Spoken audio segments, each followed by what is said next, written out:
కృప. ప్రియమైన దేవుని బిడ్డలారా, మొదట స్తుతియాగము చేయాలి, రెండవదిగా కృతజ్ఞతలు కలిగి జీవించాలి. ఏ విషయంలో? ప్రతి విషయంలో, పిల్లల విషయంలో, భర్తల విషయంలో, లేకపోతే కుటుంబంలో దేవుడు మన ఊపిరి ఉన్నందుకు కూడా దేవునికి కృతజ్ఞతలు చెల్లించాలి. యెహోషువ భక్తుడు కూడా మాట్లాడుతాడు. ఆయన కృతజ్ఞతలతో పాటు దేవుణ్ణి కూడా సేవించిన భక్తుడిగా కనబడుతున్నాడు. సమయం లేదు కాబట్టి త్వరగా నేను ముందుకి తీసుకువెళ్తానికి ప్రయత్నం చేస్తాను. యెహోషువ గ్రంథము 24వ అధ్యాయము 15వ వచనం. యెహోవాను సేవించుట నీ దృష్టికి కీడని తోచిన ఎడల మీరు ఎవరిని సేవించుదురో, మీ పితరులను సేవించిన దేవతలను సేవించెదరు. అమోరీయుల దేశమున మీరు నివసించుచున్నారే, వారి దేవతలను సేవించుదురు.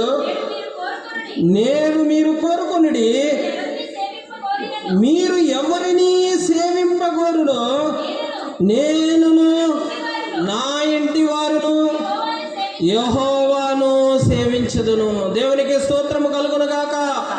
హల్లెలూయా. చూడండి అండి, ఇక్కడ భక్తుడి యొక్క కుటుంబంలో జరిగిన సంభాషణ మనము నేర్చుకుంటున్నాము. ఆయన అప్పుడు దాకా ఎవరితో ఉన్నాడు? ఆయనతో జనము, నానా రకాలైన జనాలు ఉన్నారు, నానా దేవతలను పూజించేవారుగా ఉన్నారు, నానా అర్పణలు కలిగిన వ్యక్తులతో పాటు ఆయన జీవిస్తున్నప్పుడు కూడా ఆయనైతే ఏమంటున్నాడంటే, మీరెవరినైనా సేవించుకోండి, కానీ నేనును నా ఇంటి వారును యెహోవాను సేవించెదను. చూడండి ఎంత గొప్ప మాట. చూడండి, మనము నలుగురు నడిచి నడవాలి. ఈ మధ్య క్రైస్తవులు మాట్లాడుతూ ఉంటారు ఏమనంటే, నలుగురితో నతానీలు, కులంతో కొర్నేలు. దాన్ని మార్చేశారు. కులంతో అంట కొర్నేలు, నలుగురితో నతానేలు. అంటే ఎవరు ఎలా పోయినా కానీ నాకు అనవసరం, కానీ నలుగురితో పాటు ఉంటే ఆ శిక్ష నాకు రాదనుకునే సమాజంలో మనం ఉన్నప్పుడు, ఆనాటి కాలంలో కూడా సేవకుడు దేవుని యొక్క గుర్తుని, దేవుని యొక్క ప్రేమను, దేవుని యొక్క ఔన్నత్యాన్ని తెలుసుకున్న ఆ కుటుంబంలో జరుగుతున్న సంభాషణ, మీరెవరినైనా ఆరాధించుకోండి, మీరెవరికైనా బలులిచ్చుకోండి, మీరెవరినైనా సేవించుకోండి, కానీ నేనును నా ఇంటి వారిని యెహోవాను సేవించదును. అంటే మూడో స్టెప్ ఏంటండి? సేవించటము. ఎవరిని సేవించాలి?